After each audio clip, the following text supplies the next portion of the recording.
یہ بہت پرانے زمانے کی بات ہے۔ ہندوستان کے ایک نیک، عادل اور دانشمند بادشاہ سلطان علاؤ الدین کی حکمرانی تھی۔ ان کے انصاف کی مثالیں دی جاتی تھیں۔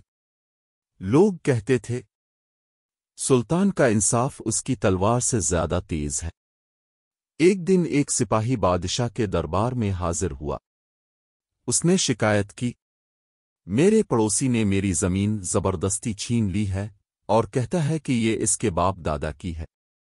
سلطان نے دونوں کو بلایا۔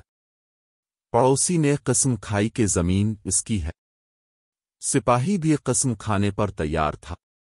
سلطان نے کچھ دیر سوچا، پھر کہا، جب سچ زمین میں چھپ جائے تو زمین ہی اس کا فیصلہ کرتی ہے۔ بادشاہ نے حکم دیا کہ دونوں فریق اس زمین پر جائیں اور وہاں کی مٹی اپنے ہاتھ میں لیں۔ جب سپاہی نے مٹی اٹھائی تو اس کی آنکھوں سے آنسو بہہ گئے۔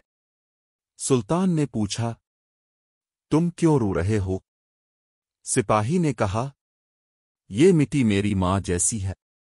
اس نے میرے پسینے، میری قربانیاں اور میری وفا دیکھی ہے۔ جب پڑوسی نے مٹی اٹھائی، وہ ہنسنے لگا اور بولا، یہ تو بس ایک زمین کا ٹکڑا ہے، کیوں رونا دھونا مچایا ہوا ہے؟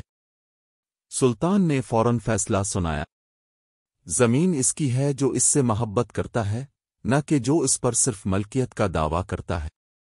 پھر سلطان نے ایک آئینہ منگوایا جو ہمیشہ اس کے پاس رہتا تھا۔ اس نے دونوں کو دکھاتے ہوئے کہا، انسان کا اصل چہرہ دولت طاقت سے نہیں پہچانا جاتا، بلکہ اس کے جذبے اور انصاف سے پہچانا جاتا ہے۔ یہی آئینہ ہمیشہ تمہیں یہ سبق یاد دلائے گا۔ سبق: جو زمین، ملک کا لوگوں سے سچی محبت کرتا ہے، اصل حقدار وہی ہوتا ہے۔ انصاف ہمیشہ دل سے کیا جاتا ہے، زبان سے نہیں۔